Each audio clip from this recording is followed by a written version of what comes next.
नमस्कार, सुप्रभात, जय हिंद और सुबह की राम राम। दोस्तों, ये दूसरा डे है और करंट अफेयर्स का हम लोग सेशन शुरू कर चुके हैं अपना। इसका ये पहला लेक्चर हो चुका है। उस पहले लेक्चर में आप लोगों ने मुझे जो सम्मान दिया उसके लिए बहुत बहुत आभार व्यक्त करता हूँ।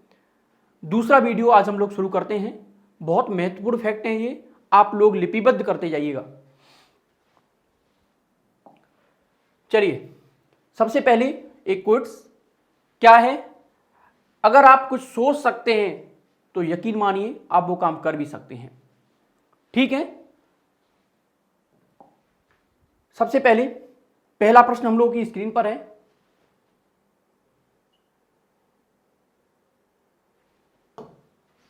भारतीय अंतर्राष्ट्रीय फिल्म महोत्सव IFFI का 52वां संस्करण कहां पर आयोजित होगा। प्रश्न क्या कहता है, भारतीय अंतर्राष्ट्रीय फिल्म महोत्सव IFFI इसका 52वां संस्करण कहां पर आयोजित होगा। पहला ऑप्शन है गोवा, दूसरा है नई दिल्ली, तीसरा है मुंबई और चौथा है पश्चिम बंगाल। आप लोग जल्दी से इस फैक्ट को याद कर लीजिए, इसका उत्तर होगा गोवा। ठीक है, उत्तर क्या होगा इसका, गोवा। इसकी व्याख्या की ओर हम लोग बढ़ते हैं।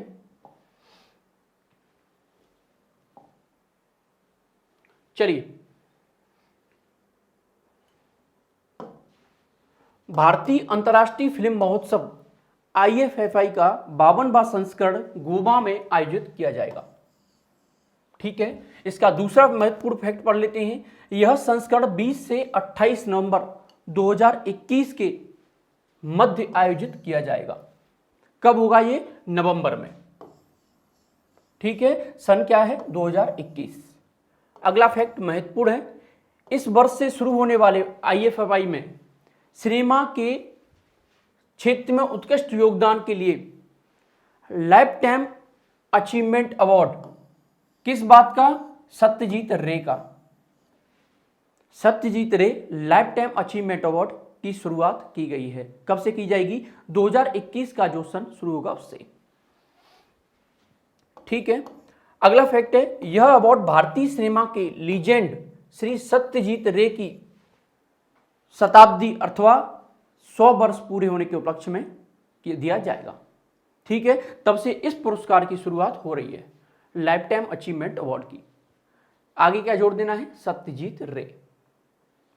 ठीक है, इस प्रकार हम लोगों का पहला जो प्रश्न है वो होता है। अब देख लेते हैं इसके बारे में एक और रोचक तथ्य। IFFI क्या है ये, इसकी स्थापना होती है 24 जनवरी 1952 को।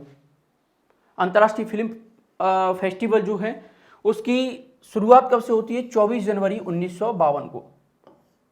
ठीक है, इसका फुल फॉर्म क्या है, international film festival of India, IFFI।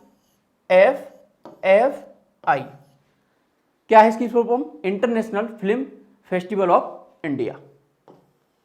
ठीक है, दूसरे प्रश्न की ओर बढ़ते हैं जल्दी से।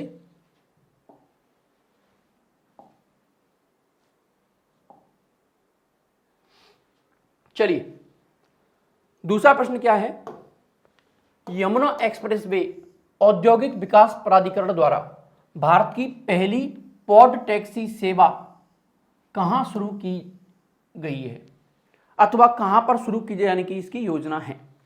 तो पहला ऑप्शन है नई दिल्ली, दूसरा है बिहार, तीसरा है उत्तर प्रदेश और चौथा है हरियाणा। 4 ऑप्शन आप लोगों को दिए गए हैं। प्रश्न क्या पूछा जा रहा है, भारत की पहली पॉड टैक्सी सेवा कहां से शुरू की जाने की योजना है। तो इसका उत्तर क्या होगा, उत्तर प्रदेश। ये नोएडा के उत्तर प्रदेश से इसको शुरू किया जाएगा। इसकी व्याख्या देख लेते हैं। देखिए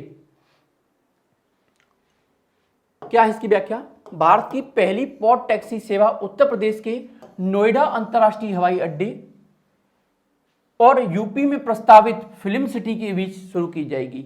ये 2 जगह हैं, एक तो यूपी में प्रस्तावित है फिल्म सिटी, वहां से और नोएडा के अंतर्राष्ट्रीय हवाई अड्डा तक ये पॉड टैक्सी सेवा शुरू की जाएगी। अगला फैक्ट है, इसे यमुना एक्सप्रेसवे औद्योगिक विकास प्राधिकरण द्वारा शुरू किया गया है। ये योजना किसके द्वारा शुरू की गई है? तो ये किसके द्वारा शुरू की गई है? यमुना एक्सप्रेसवे औद्योगिक विकास प्राधिकरण द्वारा। ठीक है, इस प्रकार हम लोगों का दूसरा जो प्रश्न है वो यहां पे समाप्त होता है। अगले प्रश्न की ओर बढ़ते हैं।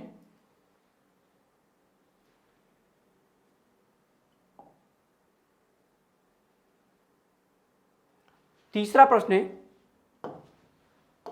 भारतीय कृषि अनुसंधान परिषद ICAR, आप लोगों ने जरूर इसका नाम सुना होगा, कि किस स्थापना दिवस पर डिजिटल प्लेटफॉर्म किसान सारथी लॉन्च किया गया था? ठीक है, प्रश्न क्या पूछा जा रहा है, ICAR के कौन से भी स्थापना दिवस पर एक प्लेटफॉर्म है किसान सारथी लॉन्च किया गया है? प्रश्न पूछा जा रहा है। ऑप्शन है 90वीं, दूसरा ऑप्शन है 91वीं, तीसरा है 92वीं और चौथा है 93। इसका उत्तर क्या होगा? 93, यानी कि 93। ठीक है, यह है किसान सारथी, किसान सारथी ऐप लॉन्च हो गया यहां पर। ठीक है, अब इसकी व्याख्या देख लेते हैं हम लोग। चलिए, 16 जुलाई 2021 को इलेक्ट्रॉनिक एवं सूचना प्रौद्योगिकी और रेल मंत्री, क्या नाम है? अश्विनी वैष्णव, अभी बनाए गए हाल ही में ये। ठीक है, IAS अधिकारी रहे थे ये। क्या नाम है? अश्विनी वैष्णव। और कृषि एवं किसान कल्याण मंत्री, क्या नाम है? नरेंद्र सिंह तोमर। काफी पहले से ये इस पद पर है। नरेंद्र सिंह तोमर ने संयुक्त रूप से वीडियो कॉन्फ्रेंसिंग के माध्यम से इस प्लेटफॉर्म को लॉन्च किया है। नाम क्या है? किसान सारथी। ठीक है, नाम क्या है? किसान सारथी। अगला पॉइंट देख लेते हैं इसमें। इस डिजिटल प्लेटफॉर्म को भारतीय कृषि अनुसंधान परिषद ICAR ने, इसकी फुल फॉर्म देख लेना दोस्तों, क्या है? भारतीय कृषि अनुसंधान परिषद। इसी से रिलेटेड एक चीज और बता देता हूं यहां पर मैं। इसकी स्थापना हुई थी 16 जुलाई 1929 को। इसका मुख्यालय है नई दिल्ली में और अध्यक्ष हैं इसके अजीत कुमार। इसमें वर्तमान में अध्यक्ष कौन है इसके? अजीत कुमार हैं। स्थापना 1929 में, मुख्यालय नई दिल्ली में, और इसकी फुल फॉर्म क्या है? भारतीय कृषि अनुसंधान परिषद। ठीक है, दो फैक्ट हम लोगों ने पढ़ लिए हैं। तीसरा फैक्ट देखते हैं। डिजिटल प्लेटफॉर्म के माध्यम से किसान सीधे तौर पर वैज्ञानिकों से जुड़ सकेंगे और कृषि की जो जनित समस्याएं होंगी उन पर वार्तालाप कर सकेंगे। ठीक है, इस वजह से इस प्लेटफॉर्म को लॉन्च किया गया है। चलिए आगे बढ़ लेते हैं। अगला प्रश्न है, चौथा प्रश्न हम लोग देख लेते हैं इसमें। हाल ही में उत्तर प्रदेश के नए पुलिस महानिदेशक DGP कौन नियुक्त किए गए हैं? पूछा जा रहा है उत्तर प्रदेश के नए DGP कौन नियुक्त किए गए हैं? पहला ऑप्शन है मुकुल गोयल, दूसरा है नासिर कमल, तीसरा है राजीव गोयल, चौथा है हितेश चंद्र अवस्थी। तो फर्स्ट ऑप्शन पर हम लोग क्लिक करते हैं, इसका उत्तर हो जाएगा मुकुल गोयल। ठीक है, इसकी जल्दी से व्याख्या देख लेते हैं। ये है मुकुल गोयल जी, व्याख्या देखते हैं इसकी। चलिए, हाल ही में वरिष्ठ IPS अधिकारी मुकुल गोयल को उत्तर प्रदेश के नए DGP की कमान सौंपी गई है। ठीक है, अर्थात पुलिस महानिदेशक। गोयल 1987 बैच के IPS अधिकारी हैं ये। ठीक है, क्या नाम है इनका? मुकुल गोयल। क्या बने हैं? पुलिस महानिदेशक। कौन से बैच के? 1987 बैच के। इससे पहले कौन थे? हितेश चंद्र अवस्थी। ध्यान दीजिएगा दोस्तों, इससे पहले कौन थे? हितेश चंद्र अवस्थी। अब कौन बने हैं? मुकुल गोयल। कौन से नंबर के हैं? सॉरी, कौन से सन में बने हैं? कौन से सन के IPS अधिकारी थे ये? 1987। ज्ञातव्य है कि वर्तमान BSF के ऑपरेशंस इंचार्ज थे ये, पुलिस महानिदेशक इंचार्ज थे ये BSF में। ठीक है, अगले प्रश्न की ओर बढ़ लेते हैं हम लोग।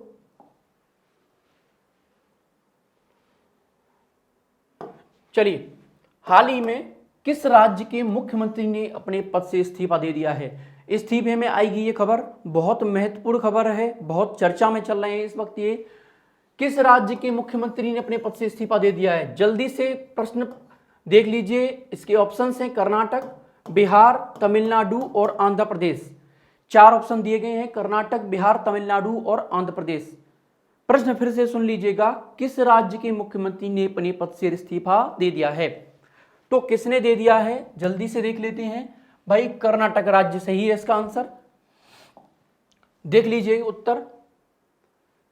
उत्तर देखते हैं हम लोग। कर्नाटक राज्य के मुख्यमंत्री बीएस येदियुरप्पा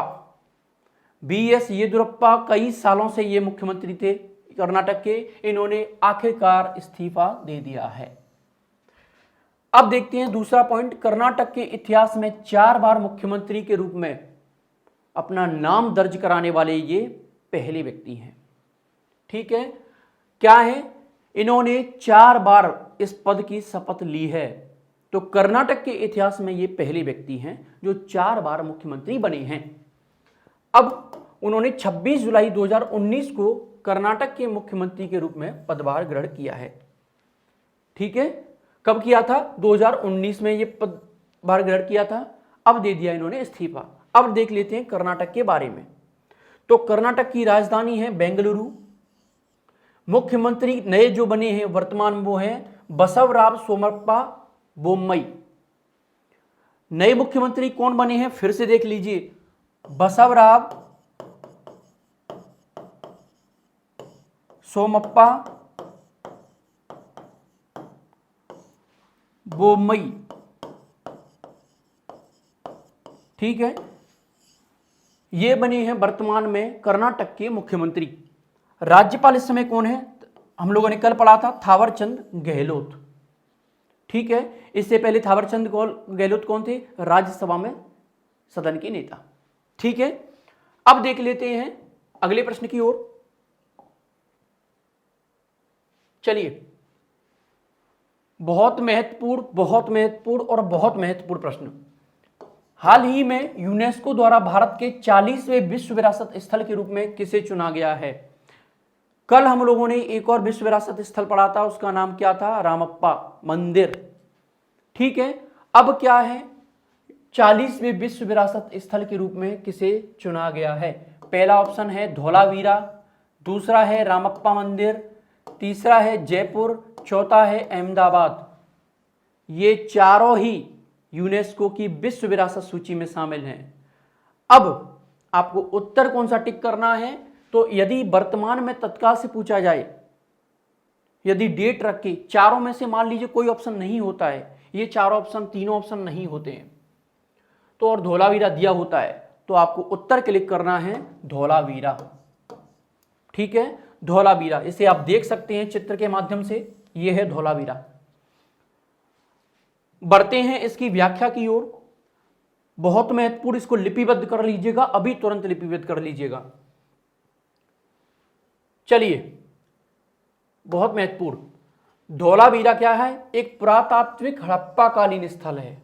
ठीक है, क्या है कि पुरातात्विकालीन हड़प्पाकालीन स्थल है। कहां पर स्थित है ये? खडीरवेट गुजरात में। कहां पर स्थित है? खडीरवेट गुजरात में। खडीरवेट कहां पर है? ये आ जाता है हमारा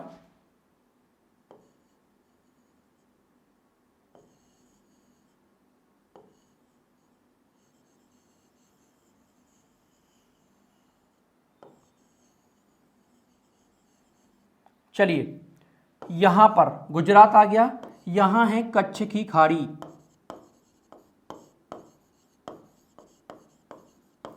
कच्छ की खाड़ी में, ठीक है, ये स्थित है।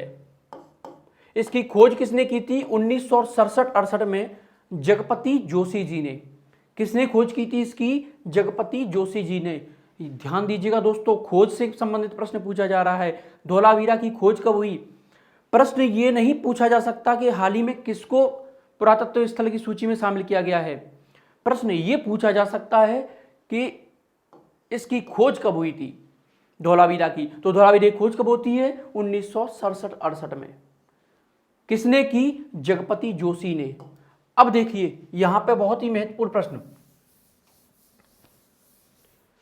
बहुत महत्वपूर्ण प्रश्न आ रहा है यहां पे। जगपति जोशी जी ने इसकी खोज कर ली। अब इसके उत्खनन का कार्य किसने कराया? तो वर्ष 1991 में रविंद्र सिंह बिष्ट ने इसका उत्खनन का कार्य कराया था। दो प्रश्न और दोनों ही बराबर से पूछे जा सकते हैं और दोनों में ही अंतर देखिए कि भाई इसकी खोज किसने की? तो जगपति जोशी जी ने। जोशी जी ने जोश में आकर के इसकी खोज कर दी। और इसके खनन किसने करवाया? रविंद्र ने। भाई मेरा नाम लिख देना यहां पर, रवि ने इसका उत्खनन कराया। ठीक है, इस नाम से आप याद कर लीजिएगा इसको। अब एक और महत्वपूर्ण प्रश्न कि ये किन दो नदियों की नदी की पूछा जाएगा तट में, कि किस नदी के संगम पर स्थित है? तो मानहर नदी के संगम पर है स्थित। मानसर और मानहर ये दो नदियां हैं, इसके संगम पर ये स्थित है। क्या स्थित है? धौलावीरा। खोज कब हुई? 1967-68 में। खोज किसने की? जगपति जोशी ने। उत्खनन किसने किया? रविंद्र सिंह बिष्ट ने। ठीक है, अगला फैक्ट पढ़ते हैं। यहां विश्व की सबसे पुरानी जल संरक्षण प्रणाली मिली है जहां वर्षा का संचयन किया जाता है। बहुत महत्वपूर्ण पॉइंट, यहां पर क्या मिला है? सबसे पुरानी जल संरक्षण प्रणाली मिली है जहां वर्षा का संचयन किया जाता है। अब आ जाते हैं भैया गुजरात के 4 विश्व धरोहर स्थलों की सूची पे। प्रश्न पूछा जा सकता है गुजरात में विश्व कितने स्थल हैं जिनको विश्व विरासत सूची में शामिल किया जा गया है? क्या प्रश्न पूछा जा सकता है? गुजरात के ऐसे कितने स्थल हैं जिनको यूनेस्को की विश्व विरासत सूची में शामिल किया गया है? तो 4 दिए गए हैं। धौलावीरा 2021 में, कल अहमदाबाद 2017 में, रानी का बाग 2014 में और चंपानेर 2004 में। ठीक है, ये 4 आपके सामने प्रेजेंट हो चुके हैं। इन चारों को गुजरात में विश्व धरोहर सूची में शामिल किया गया है। ठीक है, अब आ जाते हैं भारत में अब तक कुल कितने ऐसे स्थल हैं जिनको विश्व विरासत सूची में शामिल किया गया है। प्रश्न पूछा जा रहा है भारत के ऐसे कितने स्थल हैं? तो कितने स्थल हैं? कुल 40। और कितने स्थल हो चुके हैं? तो 32 तो हैं सांस्कृतिक,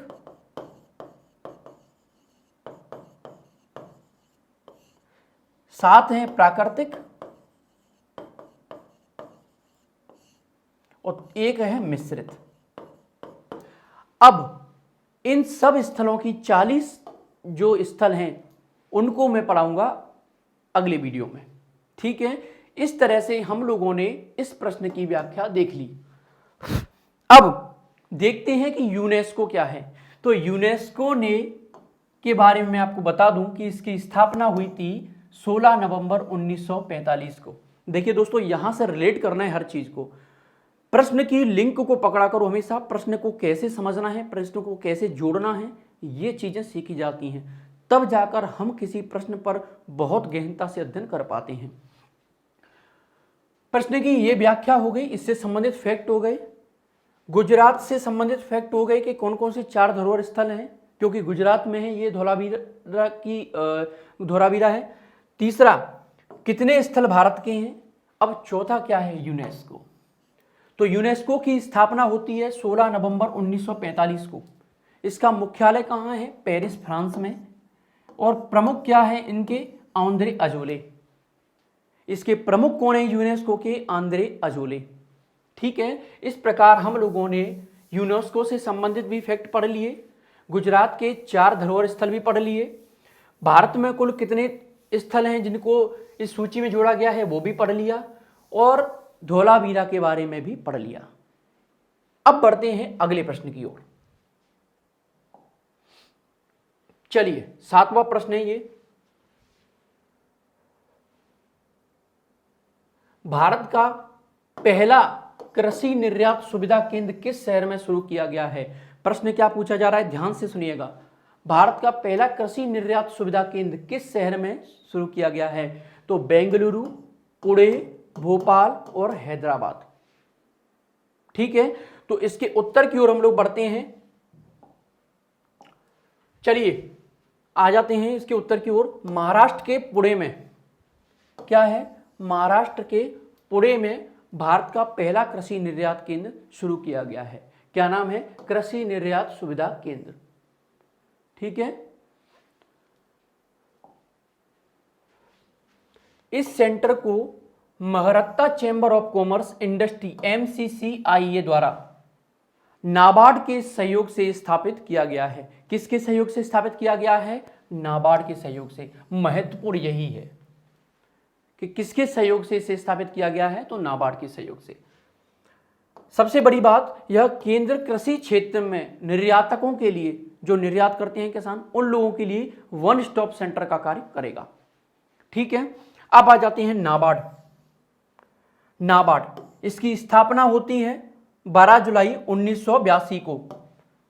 12 जुलाई 1982 को नाबार्ड की स्थापना हुई। मुख्यालय है इसका मुंबई में, बॉम्बे में इसका मुख्यालय हो गया। अध्यक्ष हैं GR चिंतला।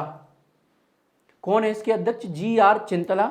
स्थापना 1982, मुख्यालय मुंबई और GR चिंतला इसके अध्यक्ष। अगले प्रश्न की ओर बढ़ लेते हैं मित्रों। निगाहें इसी पर बनाए रखना, चाहे कुछ भी हो जाए, प्रश्न एक भी नहीं छोड़ना चाहिए। प्रश्न को लिंक करना यहीं से होता है। प्रश्न के इतिहास तक पहुंच जाओ। करंट अफेयर्स को हमेशा इतिहास से लिंक किया जाता है कि क्या उसका इतिहास रहा, क्या उसका वर्तमान है के परिप्रेक्ष्य में आ सकता है, क्या भविष्य के परिप्रेक्ष्य में उसके प्रश्न पूछे जा सकते हैं। करंट अफेयर्स की यही खासियत होती है। तो प्रश्न पूछा जा रहा है, कौन सा राज्य रेबीज से मुक्त होने वाला भारत का पहला राज्य बन गया है? बहुत महत्वपूर्ण प्रश्न है। भारत का ऐसा कौन सा राज्य है जो रेबीज से मुक्त होने वाला भारत का पहला राज्य बन गया है? ठीक है, प्रश्न के पहला ऑप्शन पे चलते हैं, राजस्थान, दूसरा है गोवा, तीसरा है मध्य प्रदेश, चौथा है कर्नाटक। इसका उत्तर यकीनन आप लोगों के मुंह से निकल जाएगा, उसका उत्तर होगा गोवा। इसका उत्तर क्या रहेगा? गोवा। चलिए आगे बढ़ लेते हैं।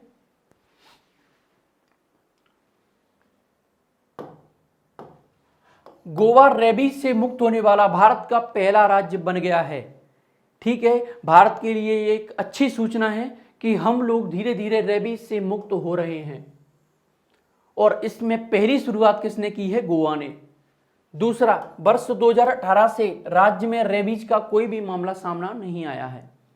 ठीक है, इसी आधार पर तय किया गया है कि गोवा अब रेबीज से मुक्त हो चुका है। मिशन रेबीज की बात यह प्रगति हुई है जो 2014 से एक राज्यव्यापी अभियान है, जिसमें लगभग 1 लाख कुत्तों को सालाना एंटी रेबीज वैक्सीन दिया गया है। देखिए, रेबीज को किस तरह खत्म किया जा सकता है? वायरस, एंटीवायरस, दो चीजें रहती हैं। यदि हम कुत्तों में एंटी रेबीज के इंजेक्शंस देंगे तो वायरस पैदा ही नहीं होगा। तो हम लोगों को ये मुहिम प्रत्येक राज्य में चलानी होगी। ज़्यादा से ज़्यादा जितने भी घरेलू कुत्ते होते हैं, बाहरी कुत्ते होते हैं, उनको एंटी रेबीज के इंजेक्शंस दिए जाने चाहिए। अब आ जाते हैं एक और महत्वपूर्ण फैक्ट। विश्व रेबीज दिवस 28 सितंबर को मनाया जाता है। कब मनाया जाता है? 28 सितंबर को। अब देख लेते हैं गोवा। तो गोवा के बारे में पढ़ते हैं। गोवा मुख्यमंत्री कौन है इसके? प्रमोद सावंत। कौन है इसके मुख्यमंत्री? प्रमोद सावंत। राज्यपाल कौन है? PS श्रीधरन पिल्लई। दोनों ही बहुत महत्वपूर्ण हैं। एक बार को यदि मुख्यमंत्री नहीं भी पूछा जाता है तो राज्यपाल जरूर पूछे जाते हैं, PS श्रीधरन पिल्लई। ध्यान रखना और इसको भूल मत जाना, श्रीधरन पिल्लई। ठीक है, मुख्यमंत्री कौन है? प्रमोद सावंत। चलिए आगे एक और प्रश्न की ओर बढ़ते हैं। प्रश्न क्या है देख लीजिए भैया। केंद्र सरकार ने किस शहर में नई वैक्सीन जांच प्रयोगशाला स्थापना की मंजूरी प्रदान कर दी है? क्या इकाई की? नई वैक्सीन जांच प्रयोगशाला की। ध्यान दीजिएगा, नई वैक्सीन प्रयोगशाला कहां पर स्थापित की जाएगी? केंद्र सरकार की ओर से मंजूरी मिल चुकी है। पहला है पुणे, दूसरा है हैदराबाद, तीसरा है गुरुग्राम, चौथा है भोपाल। उत्तर फटाफट से बताइएगा, जल्दी से बताइएगा। पुणे, हैदराबाद, गुरुग्राम और भोपाल, 4 ऑप्शंस आप लोगों को दिए जा रहे हैं। लेबोरेटरीज आप देख चुके हैं। उत्तर इसका रहेगा, सुन लीजिएगा, हैदराबाद में स्थापित की जाएगी। ये पहली बात। तो देखिए, केंद्र सरकार ने हैदराबाद में नई वैक्सीन जांच प्रयोगशाला के निर्माण को मंजूरी दे दी है। मतलब स्थापना कहां की जाएगी? हैदराबाद में। ठीक है, यह प्रयोगशाला हैदराबाद के राष्ट्रीय पशु प्रौद्योगिकी संस्थान में स्थापित की जाएगी। हैदराबाद में एक प्रौद्योगिकी संस्थान है, राष्ट्रीय प्रौद्योगिकी संस्थान पशु जैव प्रौद्योगिकी संस्थान। ठीक है, चलिए, इस प्रयोगशाला को पीएम केयर फंड से धन आवंटित किया गया है। तीसरा फैक्ट हो गया, यह प्रयोगशाला भारत सरकार के विज्ञान एवं प्रौद्योगिकी मंत्रालय के जैव प्रौद्योगिकी विभाग के अंतर्गत काम करेगी। ठीक है, किसके अंतर्गत काम करेगी? जैव प्रौद्योगिकी विभाग के अंतर्गत। ठीक है, तो इस प्रकार हम लोगों ने इसके 10 जो हैं प्रश्नों को देख लिया है। एक और प्रश्न, नवा प्रश्न था वो। चलिए, एक और प्रश्न ये है, किसने शिफ्टिंग ऑर्बिट्स नामक एक नई पुस्तक लिखी है? पुस्तक का नाम दे रहा है शिफ्टिंग ऑर्बिट्स। ठीक है, इंग्लिश में पूछा जा सकता है नाम।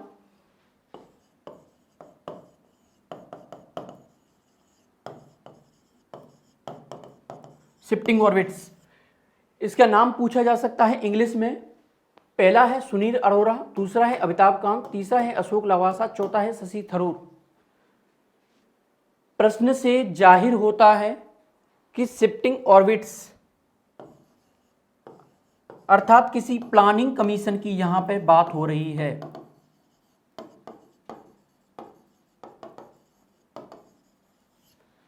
तो उत्तर क्या रहेगा? अमिताभ कांत। ये सीईओ है नीति आयोग के, ध्यान रखिएगा। ये पुस्तक आप लोग देख रहे होंगे, शिफ्टिंग ऑर्बिट्स।